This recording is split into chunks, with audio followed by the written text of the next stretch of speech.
Dr. Marcus Thompson had always been the skeptic in the room. As the lead xenobiologist at the Kepler Research Institute, he'd spent 15 years analyzing radio signals from deep space, searching for patterns that might indicate intelligent life. His colleagues often joked that he was more likely to find evidence of his own sanity than actual aliens. That changed on a Tuesday morning in October, when the quantum resonance detector picked up something that made his coffee grow cold in his hands. The signal wasn't random. It carried mathematical progressions, prime number sequences, and something that looked suspiciously like a warning encoded in binary. Marcus had seen plenty of false alarms over the years. Pulsars, quasars, even microwave ovens had fooled researchers before. But this was different. The transmission originated from a point in space that shouldn't have contained anything significant, yet the signal's strength suggested technology far beyond human capability. "Jennifer, come look at this," Marcus called to his research partner, Dr. Jennifer Walsh, who was calibrating equipment across the lab. She approached with the measured steps of someone who'd been disappointed by cosmic static too many times before. Jennifer examined the readout, her expression shifting from mild interest to genuine concern. "This can't be right. The power output needed to generate this signal would require a civilization with access to stellar-level energy sources. Are you sure it's not interference from one of the military satellites?" Marcus had already run those checks. The signal was clean, purposeful, and most disturbing of all, it appeared to be directed specifically at Earth. He'd triangulated the source using 3 different monitoring stations, and each calculation pointed to the same impossible conclusion. Something was out there, and it was trying to communicate. The next 72 hours blurred together as Marcus and Jennifer worked around the clock to decode the transmission. They brought in Dr. Robert Kim, the Institute's leading cryptographer, and Dr. Angela Rivera, whose expertise in theoretical physics had earned her recognition throughout the scientific community. The team worked in shifts, fueled by coffee and the growing realization that they might be witnessing the most significant discovery in human history. The breakthrough came when Dr. Kim noticed that portions of the signal repeated in patterns that resembled ancient human languages. Not specific words, but structural elements that suggested the senders had been studying human communication for a very long time. When they finally cracked the code, the message was both simple and terrifying. "Warning! Ancient Ones return. Humanity designated Category 7 threat. Evacuation recommended." Marcus stared at the translated text, his mind racing through the implications. Category 7 meant nothing to him, but the word evacuation was clear enough. Someone or something was telling humanity to leave Earth, and they were calling it a warning rather than a threat. Dr. Rivera was the first to voice what they were all thinking. "If this is genuine, and I'm not saying it is, but if it is, then we're looking at evidence of not just one alien civilization, but at least 2. The senders of this message and these ancient ones they're warning us about." The team agreed to maintain absolute secrecy while they gathered more evidence. Marcus knew that releasing this information prematurely could cause worldwide panic, but keeping it secret felt like a betrayal of his scientific principles. They needed more data, more confirmation, more anything that would help them understand what they were dealing with. Over the following weeks, similar transmissions began arriving from different sectors of space. Each message carried the same warning, but with additional details that painted an increasingly disturbing picture.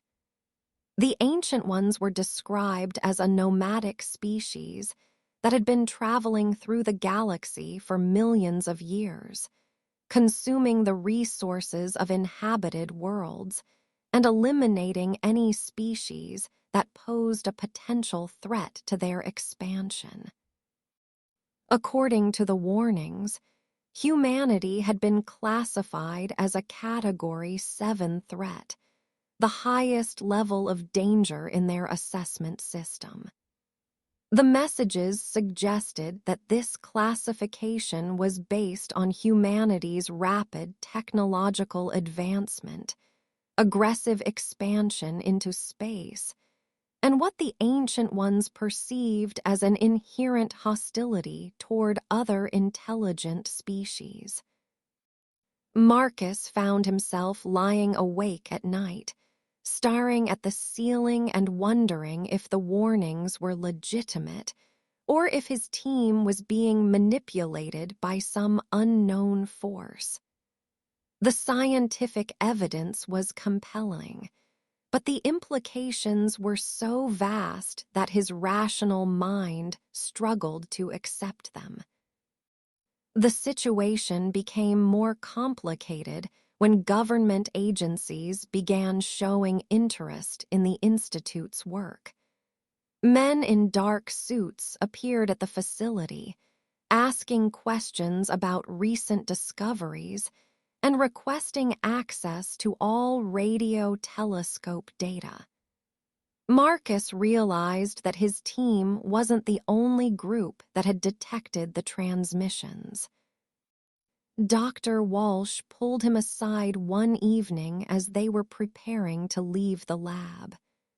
"Marcus, I've been thinking about this Category 7 classification. What if it's not about our technology or our expansion into space? What if it's about something else entirely?" Marcus waited for her to continue, sensing that she'd reached a conclusion that he wasn't going to like. "What if it's about our refusal to give up? Think about every major conflict in human history. We've never been the strongest species on our own planet, but we've survived and thrived because we don't know when to quit. Maybe that's what scares them. The idea that humanity's greatest strength might also be its greatest liability settled over Marcus like a weight. He'd spent his career searching for signs of intelligent life in the universe, never considering that such a discovery might come with a price tag attached. As the weeks passed, the warnings became more urgent and specific. The ancient ones were described as beings who had evolved beyond the need for physical bodies, existing as pure energy contained within massive mechanical constructs. They traveled in ships the size of small moons, capable of disassembling entire solar systems to fuel their journey to the next inhabited world. The final transmission in the series arrived on a Thursday morning, and its message was brief. Ancient ones detected human expansion, arrival imminent, recommendation unchanged, immediate evacuation. Humanity's Category 7 status confirmed through deep behavioral analysis. Resistance predicted. Outcome predetermined. Marcus looked at his team, seeing his own fear reflected in their faces. They'd spent months hopping the warnings were either a hoax or a misunderstanding, but the evidence had become impossible to dismiss. Something was coming, and according to their anonymous benefactors, humanity's natural tendency toward defiance had marked them for extinction. Dr. Kim was the first to break the silence. We need to contact the authorities. If this is real, if something is actually coming, then people have a right to know. Marcus nodded, though he wondered if knowledge would be a blessing or a curse in this situation. The warnings had painted a picture of an enemy so advanced that resistance seemed futile. Yet every instinct he possessed told him that humanity would fight regardless of the odds. The decision to go public was made for them when leaked documents began appearing on social media. Someone, somewhere, had been monitoring their communications and had decided that the secret was too important to keep. Within hours, the story had spread across every major news network, and the world was forced to confront the possibility that they were not alone in the universe. The initial reaction was predictably chaotic. Religious leaders declared it a sign of the end times, while governments scrambled to either confirm or deny the reports. Scientists around the world began examining the data that Marcus and his team had gathered, and most reached the same troubling conclusion. The warnings appeared to be legitimate. Marcus found himself at the center of a media storm, fielding questions from reporters who wanted to know if the world was really ending and what humanity could do to prevent it. He gave honest answers when possible, but the truth was that he had no idea what was coming or how to prepare for it. The warnings had stopped arriving, replaced by an ominous silence that felt more threatening than any alien message.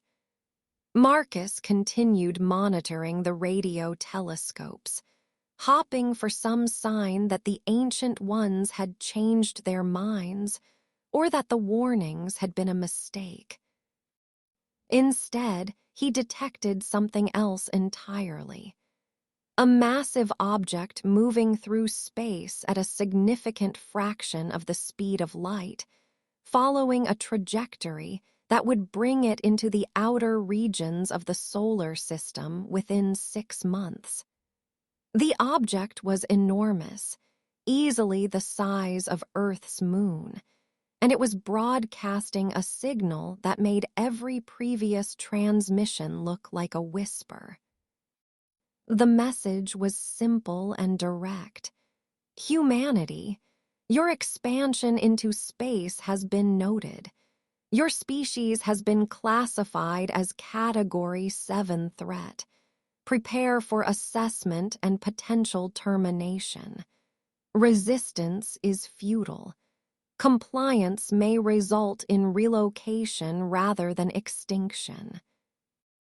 Marcus realized that the warnings had been accurate after all. Something was coming, something that viewed humanity as a threat to be eliminated. The anonymous civilizations that had tried to warn them had been right about humanity's classification and wrong about only one thing. The outcome was not predetermined. Humanity might be facing extinction, but they were going to face it on their own terms. Marcus could already see the signs of preparation beginning around the world as governments and military forces started mobilizing for a conflict unlike anything in human history. The Ancient Ones had made one critical error in their assessment. They had underestimated what Category 7 really meant. Dr. Alina Vasquez had been monitoring deep space communications for the European Space Agency when the first reports from the Kepler Research Institute reached her desk.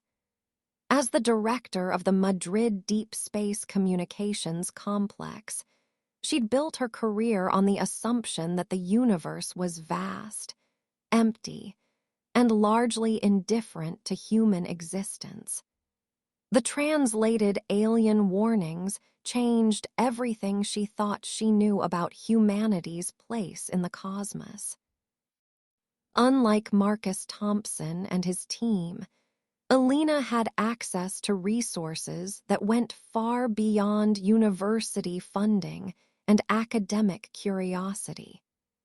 The European Space Agency's network of radio telescopes, combined with data sharing agreements with NASA and other international space agencies, gave her a comprehensive view of what was happening in the outer reaches of the solar system.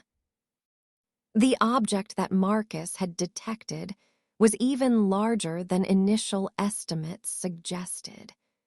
Alina's calculations indicated that it was approximately 4,000 kilometers in diameter, making it roughly the size of Mercury. More disturbing was the fact that it was clearly artificial. No natural celestial body could maintain such a perfectly spherical shape while traveling at 30% of light speed.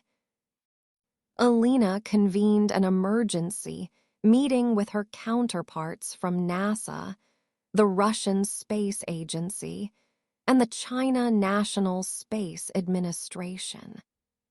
The conversation took place via encrypted video conference, with each participant understanding that they were discussing information that could reshape the future of human civilization. The trajectory is definitely aimed at our solar system, reported Dr. James Peterson from NASA's Jet Propulsion Laboratory. Current projections show arrival in approximately 5 months, with initial entry into the outer planetary region. It's going to pass close enough to Jupiter that we should be able to get detailed scans. Dr. Yuki Tanaka from the Japanese Space Agency had been analyzing the signal patterns emanating from the object. The communications are unlike anything in our databases. The power output suggests technology that's orders of magnitude beyond our current capabilities. We're looking at a civilization that has mastered energy manipulation on a scale we can barely comprehend. The Chinese representative, Dr. Liu Wei, had been running computer simulations based on the available data. Our models suggest that the object isn't just a ship, it's more like a mobile artificial world. The energy signatures indicate massive internal structures, possibly including manufacturing facilities and resource processing centers. Alina felt a chill as she realized the implications. They're not just coming to assess us. They're coming to stay, and they're equipped to strip our solar system of everything they need to continue their journey.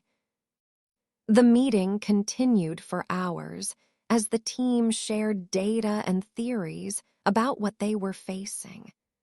The anonymous warnings had described the Ancient Ones as beings who had evolved beyond physical form.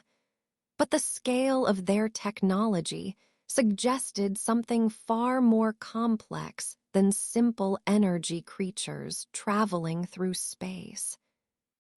Dr. Peterson raised the question that everyone was thinking, but nobody wanted to ask.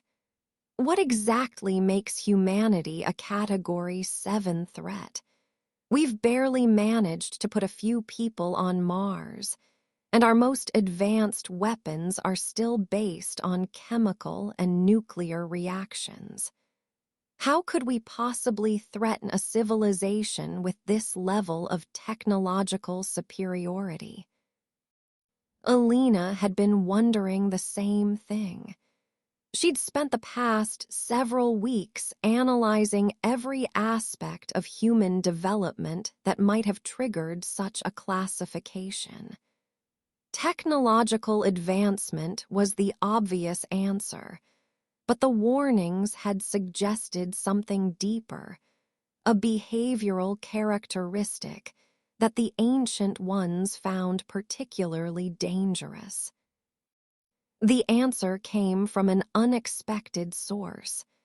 Dr. Sarah Chen, a xenobiologist who had been studying the behavioral patterns described in the warning messages.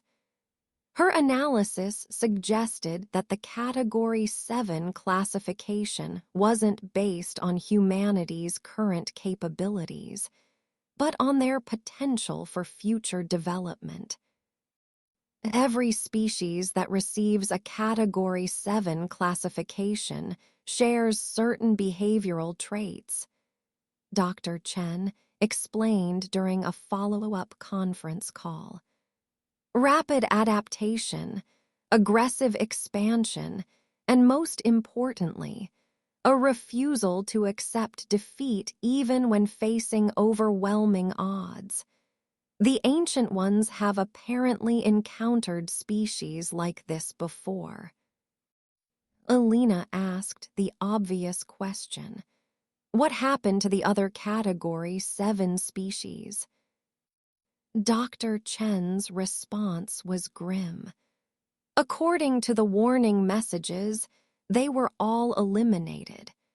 The ancient ones have been traveling through the galaxy for millions of years, and they've never encountered a Category 7 species that survived their assessment.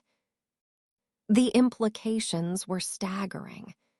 Humanity wasn't just facing a technologically superior enemy.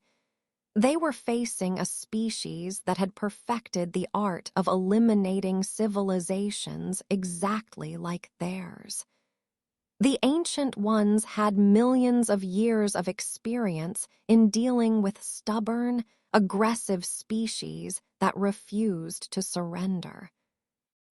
Alina realized that the warnings they'd received weren't just friendly advice from concerned aliens.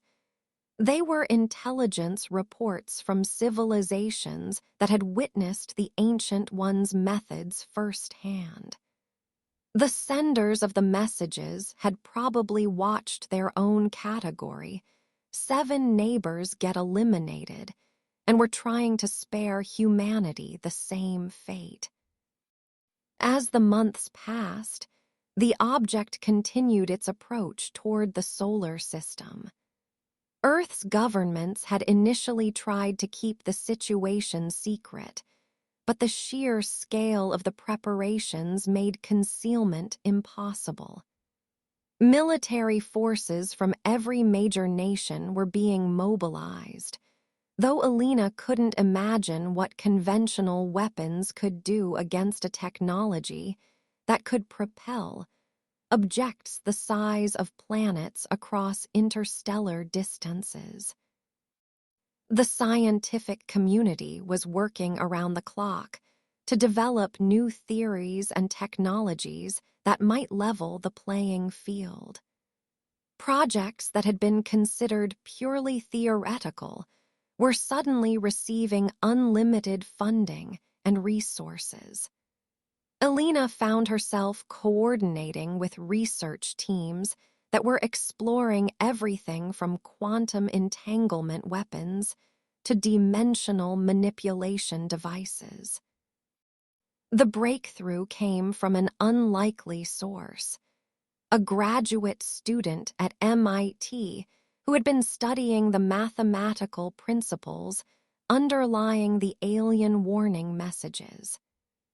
David Rodriguez had noticed that the mathematical constants used in the transmissions were slightly different from those observed in human physics, suggesting that the ancient ones might be operating under different physical laws.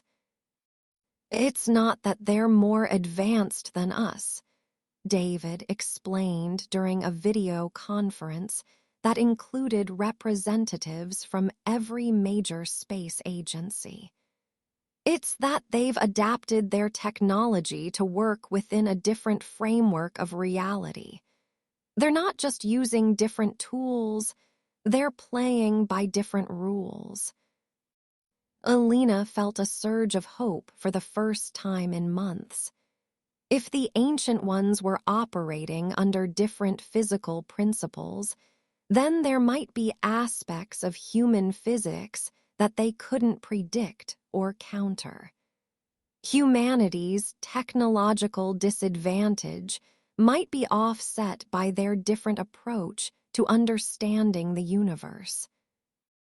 The theory was put to the test when the object entered the outer regions of the solar system. Every telescope and sensor on Earth was focused on the approaching entity, gathering data that would either confirm or disprove David's hypothesis about alternative physics. What they discovered changed everything. The object wasn't just large, it was actively reshaping space-time around itself, creating gravitational anomalies that allowed it to move faster than should have been possible. But the alterations were subtle, following patterns that suggested the ancient ones had learned to work with the universe rather than against it. Alina realized that humanity's approach to physics was fundamentally different from that of the ancient ones. Where humans tried to overcome natural forces through brute technological force, the ancient ones had learned to cooperate with the underlying structure of reality. It was an elegant solution to the problem of interstellar travel, but it might also be a weakness. Dr. Peterson from NASA was the first to voice the possibility that Alina had been considering. If they're dependent on these space-time manipulations for their technology, then disrupting those manipulations might be more effective than trying to match their power output. The idea was simple in concept, but staggering in its implications. Instead of trying to build weapons that could destroy something the size of Mercury, humanity might be able to develop devices that could interfere with the ancient one's ability to manipulate physics itself. Alina coordinated with research teams around the world as they raced to develop the theoretical framework for such weapons. The mathematics were incredibly complex, requiring insights from quantum mechanics, general relativity, and branches of physics that had been purely theoretical until now. The work continued as the Ancient One's vessel approached the inner solar system. Long-range scans revealed that the object was even more complex than initial estimates had suggested. It wasn't just a ship or a mobile world. It was an entire civilization contained within a single massive structure. Alina could see structures that looked like cities, manufacturing centers, and what appeared to be agricultural areas. The Ancient Ones had created a completely self-sufficient environment that could support their population indefinitely as they traveled between star systems. The scale of the construction was humbling. Alina calculated that the object contained more habitable space than Earth's entire surface area, and the energy required to maintain such a structure would exceed the total output of Earth's sun. Yet the Ancient Ones had been doing this for millions of years, perfecting their nomadic lifestyle and eliminating any species that might threaten their continued existence. As the object approached Mars's orbit, humanity received its first direct communication from the Ancient Ones. The message was transmitted in dozens of languages, suggesting that they had been monitoring human communications for some time. Species designation, human. Classification, Category 7 threat. Assessment protocol initiated. Resistance will result in immediate termination. Compliance will result in evaluation for relocation potential. You have 72 hours to respond. Alina stared at the translated message, realizing that millions of years of experience had taught the Ancient Ones to be efficient in their dealings with Category 7 species. They weren't interested in negotiation or discussion. They wanted a simple answer to a simple question. The response came not from any government or official agency, but from a collective decision made by billions of individual humans around the world. Social media, news networks, and communication systems carried the same message in hundreds of languages. No. Alina watched the response being transmitted toward the Ancient One's vessel, knowing that it would reach them in less than an hour. Humanity had just declared war on the most advanced civilization in the galaxy, and they had done it without hesitation or debate.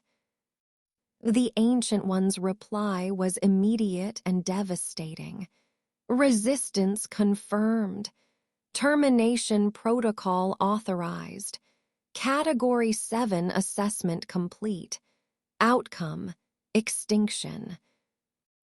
Dr. Michael Harrison had spent 30 years as a theoretical physicist, but nothing in his academic career had prepared him for the phone call that would change his life forever. The voice on the other end belonged to General Patricia Collins, a woman whose reputation for handling impossible situations had made her the Pentagon's go-to person for existential threats. Dr. Harrison, I need you to drop everything you're doing and report to Peterson Air Force Base immediately. Bring whatever you need for an extended stay, but don't tell anyone where you're going. A car will pick you up in 20 minutes.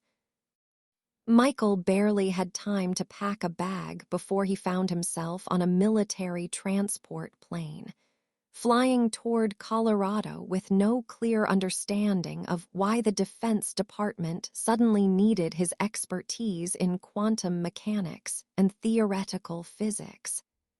The other passengers were equally puzzled. He recognized several faces from the international physics community, including Dr. Raj Patel from MIT and Dr. Sophia Anderson from the University of Stockholm. The briefing at Peterson Air Force Base was unlike anything Michael had ever experienced. General Collins stood before a room filled with the world's leading physicists, engineers, and military strategists, her expression grim as she outlined a situation that sounded like science fiction. Ladies and gentlemen, we have approximately 4 months before an alien civilization arrives in our solar system with the apparent intention of eliminating humanity. Our conventional weapons are useless against their technology, and our attempts at diplomatic contact have been rejected. You're here because we need weapons that don't exist yet, and we need them in less than 4 months. Michael listened as Dr. Elena Vasquez from the European Space Agency presented the data that had been gathered about the approaching object. The scale of the Ancient One's technology was staggering, but what caught his attention was the evidence of space-time manipulation. They're not just using advanced technology, Michael said when Dr. Vasquez finished her presentation.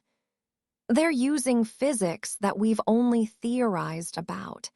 If we can understand how they're manipulating space-time, we might be able to interfere with those manipulations.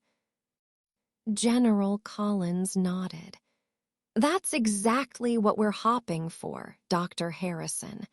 We need you to work with the other teams to develop weapons that can disrupt their ability to manipulate physics itself. The project that followed was unlike anything in human history. Scientists from every major nation worked together in a massive underground facility, sharing research and resources in a desperate attempt to level the playing field against an enemy that had been perfecting their technology for millions of years. Michael found himself leading a team that included some of the brightest minds in theoretical physics.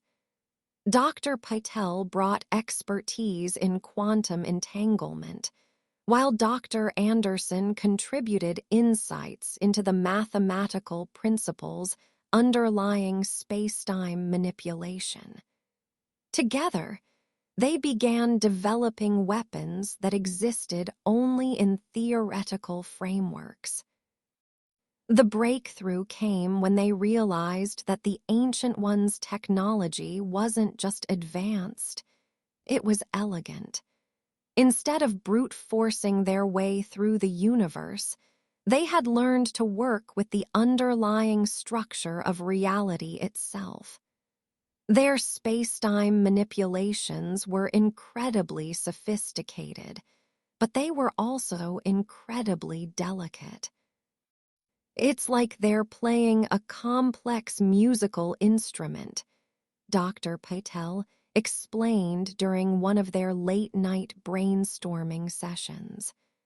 The slightest disruption to the harmony would cause the entire system to collapse. Michael began developing theoretical frameworks for weapons that could create quantum static, random fluctuations in space-time that would interfere with the Ancient One's ability to manipulate physics. The mathematics were incredibly complex, but the basic principle was simple. If you couldn't match your enemy's power, you could disrupt their ability to use that power effectively. The first prototype was built in an underground test facility in Nevada. The device was relatively small, about the size of a refrigerator, but it required the power output of a small nuclear reactor to function. When activated, it created localized distortions in space-time that made conventional physics behave unpredictably. The tests were promising but limited. The quantum static generator could disrupt space-time in a small area, but the effect was temporary and required enormous amounts of energy. To be effective against something the size of the Ancient One's vessel, they would need devices that were orders of magnitude more powerful. Michael worked with engineering teams to scale up the technology, but they quickly ran into fundamental limitations. The amount of energy required to disrupt space-time over a large area would exceed the total power output of Earth's electrical grid. They needed a different approach. The solution came from an unexpected source. Dr. Jennifer Walsh, the xenobiologist who had been part of the original team that decoded the alien warnings. She had been studying the behavioral patterns of Category 7 species and had noticed something that the other researchers had missed. Every Category 7 species that the Ancient Ones eliminated had one thing in common. Dr. Walsh explained during a video conference call. They all fought individually, as separate civilizations trying to defend their own territories. They never worked together. Michael realized what she was suggesting. You're talking about a coordinated global defense system. Instead of individual weapons, we create a network of quantum static generators that can work together to create large-scale disruptions. The idea was ambitious beyond anything humanity had ever attempted. It would require every nation on Earth to work together, pooling their resources and technology to create a defense system that could protect the entire planet. Given humanity's history of conflict and competition, it seemed almost impossible. But the approaching deadline and the sheer scale of the threat created a level of cooperation that no one had thought possible. Countries that had been enemies for generations began sharing their most advanced military secrets. Scientists who had been rivals, their entire careers started working together on problems that no individual nation could solve alone. Michael found himself coordinating with research teams on every continent, developing a global network of quantum static generators that could create interference patterns across the entire solar system. The mathematics were staggering. They were essentially trying to create a weapon that could disrupt the fundamental forces of reality itself. The construction phase was a logistical nightmare that made the Manhattan Project look simple by comparison. Specialized facilities had to be built in dozens of locations around the world, each equipped with nuclear reactors and quantum manipulation devices that pushed the boundaries of human engineering. Michael spent months traveling between facilities, troubleshooting problems that had never been encountered before and working with teams that were literally inventing new branches of physics as they went. The pressure was immense. They were trying to build weapons that could save humanity, and they had less than 2 months to make them work. The Ancient One's vessel continued its approach toward Earth, and long-range scans revealed that it was beginning to change configuration. Structures that had appeared to be cities were transforming into what looked like weapon systems, and the energy output of the object was increasing dramatically. Michael realized that the Ancient Ones were preparing for battle, but their preparations were unlike anything in human military doctrine. Instead of building weapons designed to destroy targets, they were creating systems that could manipulate the fundamental forces of reality. They weren't planning to fight humanity. They were planning to erase them from existence. The first test of the global quantum static network was scheduled for 3 weeks before the Ancient One's projected arrival. Michael stood in the control center of the primary facility, watching as teams around the world brought their generators online for the first synchronized activation. The results exceeded even his most optimistic projections. The network of quantum static generators created interference patterns that disrupted space-time across an area spanning several million kilometers. The effect was visible to the naked eye as a shimmering distortion that made stars appear to dance in the sky. But the test also revealed a problem that Michael hadn't anticipated. The quantum static didn't just interfere with space-time manipulation. It interfered with all forms of advanced technology. Satellites stopped functioning, GPS systems failed, and even basic electronic devices experienced malfunctions. Michael realized that using the quantum static network would be a double-edged sword. It would disrupt the Ancient One's technology, but it would also cripple human civilization's technological infrastructure. They would be fighting a technologically superior enemy while blind and deaf to their own communication systems. General Collins was pragmatic about the situation.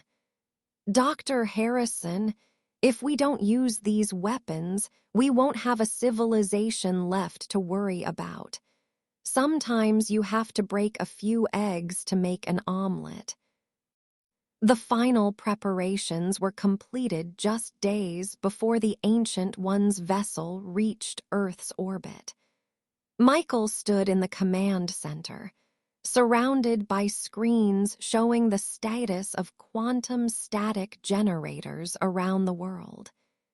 Each facility was staffed by teams who understood that they were about to participate in the most important battle in human history. The Ancient One's arrival was both spectacular and terrifying.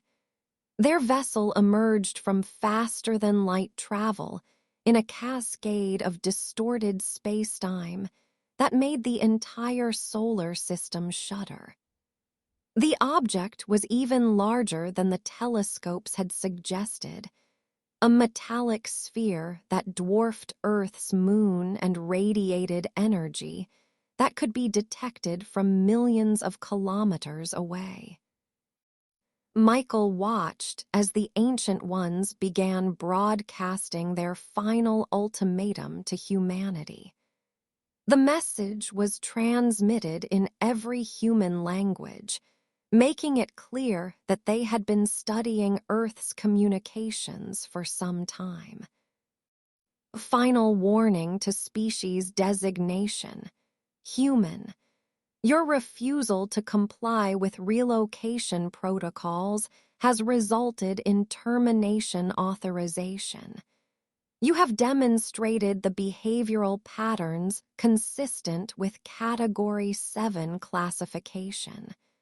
Resistance will be met with immediate extinction.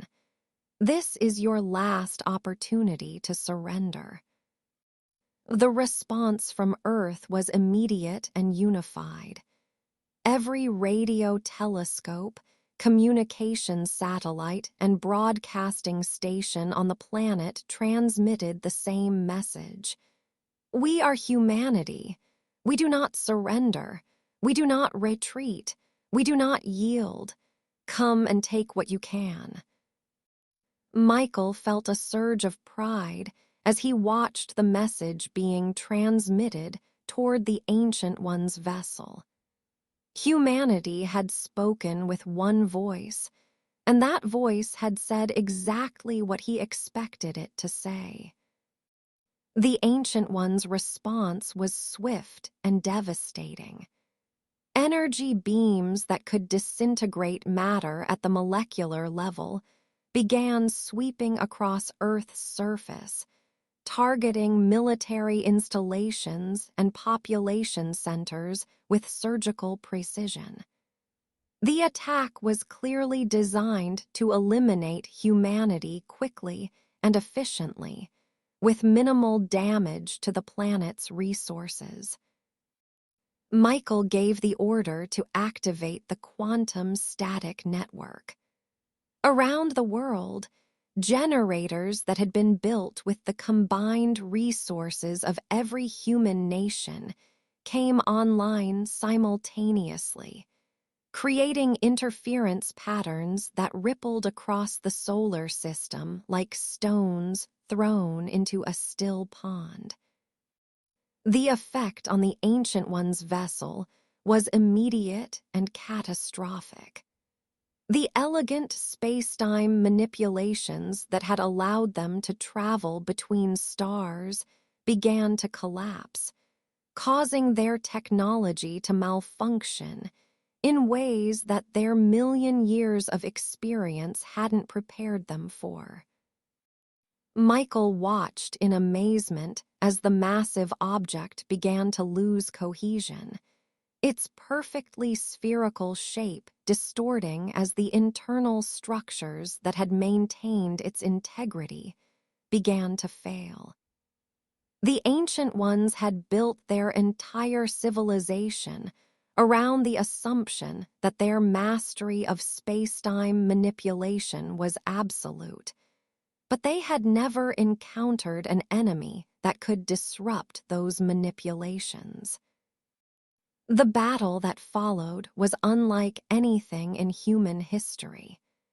The Ancient Ones fought with weapons that could reshape reality itself, while humanity responded with determination and ingenuity that had characterized their species since the beginning of time. It was a conflict between two completely different approaches to existence, one based on technological superiority, and the other on stubborn refusal to accept defeat. Commander Lisa Rodriguez had been monitoring the situation from the International Space Station when the Ancient One's vessel suddenly appeared in Earth's orbit.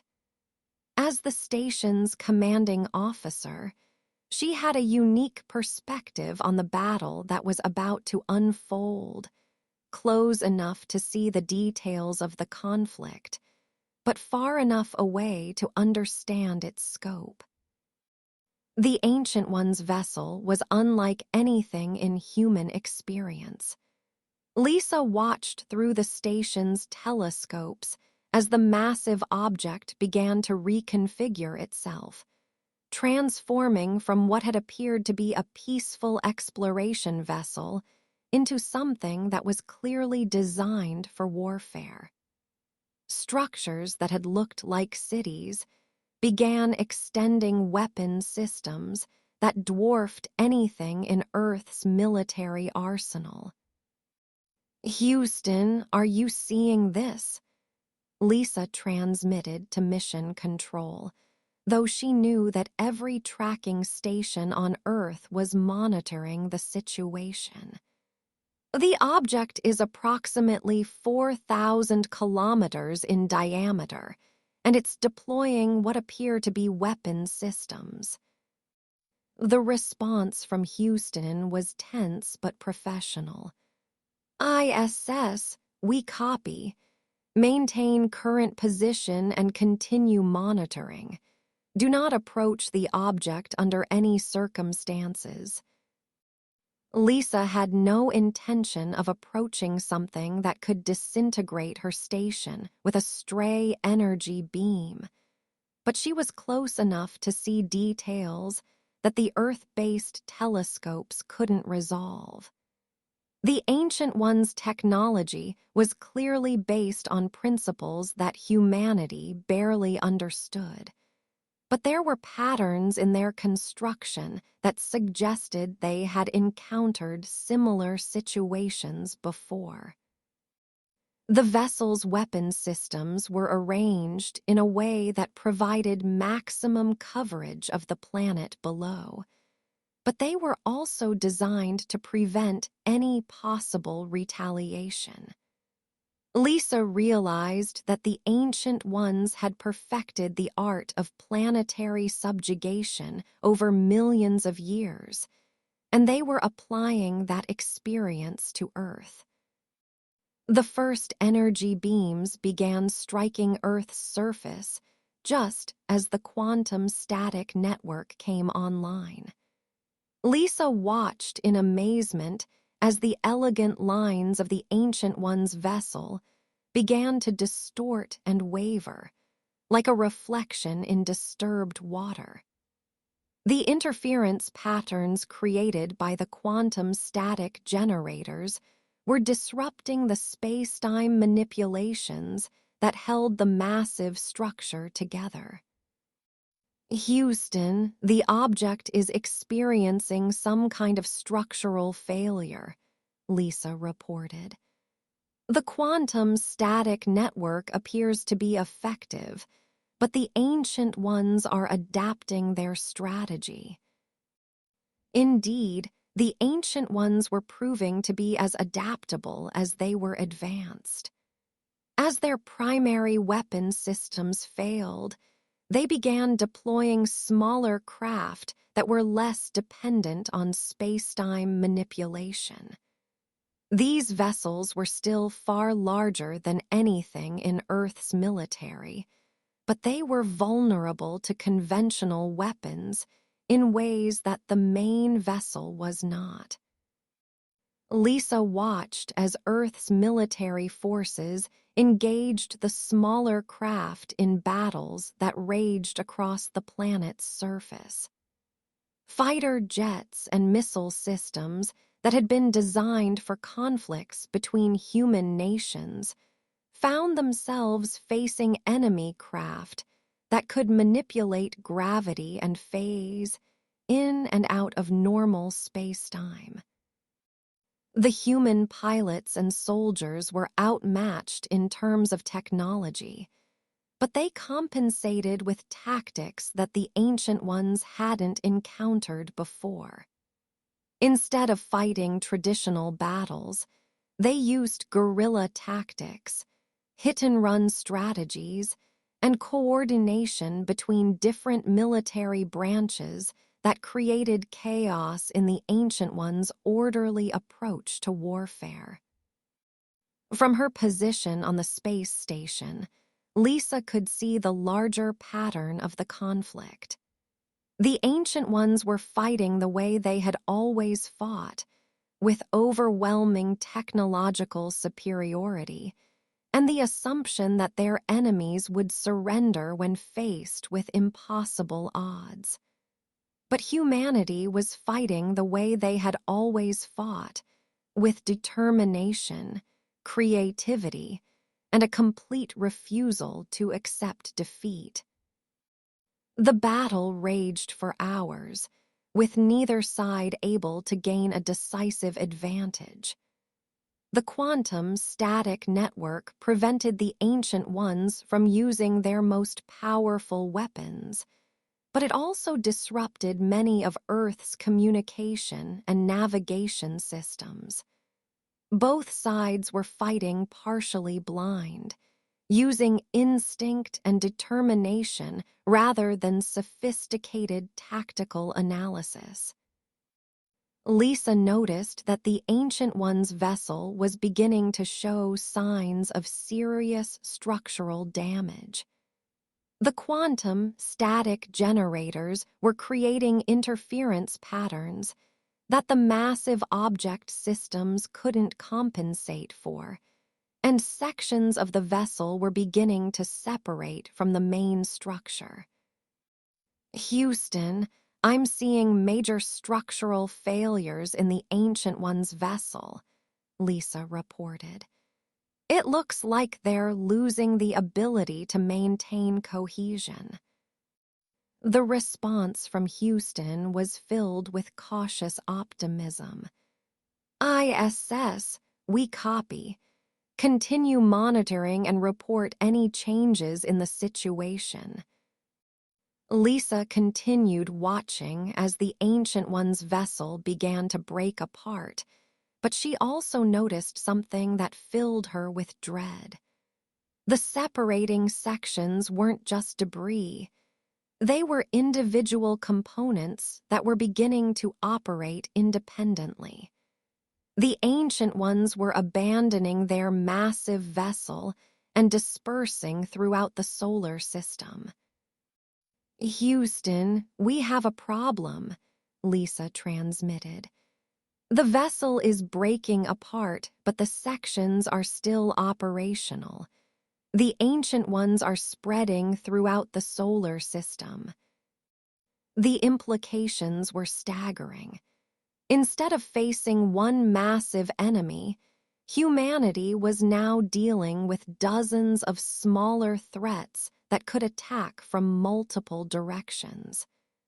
The Ancient Ones had turned their apparent defeat into a strategic advantage, dispersing their forces in a way that would make them much harder to track and destroy. Lisa watched as the individual sections of the Ancient One's vessel began moving toward different targets throughout the solar system. Some headed toward Earth's moon, others toward Mars, and several began moving toward the outer planets where they could establish bases and continue their assault on humanity. The battle had evolved from a single confrontation into a solar system-wide conflict that would require every resource humanity could muster. Lisa realized that the war was just beginning, and the Ancient Ones had demonstrated that they were as adaptable as they were advanced. Over the following days, Lisa maintained her position on the space station, serving as humanity's eyes and ears in orbit. She coordinated with military forces on Earth, providing real-time intelligence about the Ancient Ones' movements and helping to direct defensive efforts against their scattered forces. The Ancient Ones' tactics had evolved as well. Instead of trying to destroy humanity quickly, they were now focused on a war of attrition. They established bases on asteroids and outer planets, using the resources of the solar system to build new weapons and vehicles. It was clear that they were prepared to fight a long campaign, using their technological advantages to gradually wear down human resistance. But humanity's response was equally determined. The quantum static network was expanded and improved, creating interference patterns that could disrupt Ancient Ones' technology across greater distances. New weapons were developed that could function in the quantum static environment, and military tactics were adapted to take advantage of the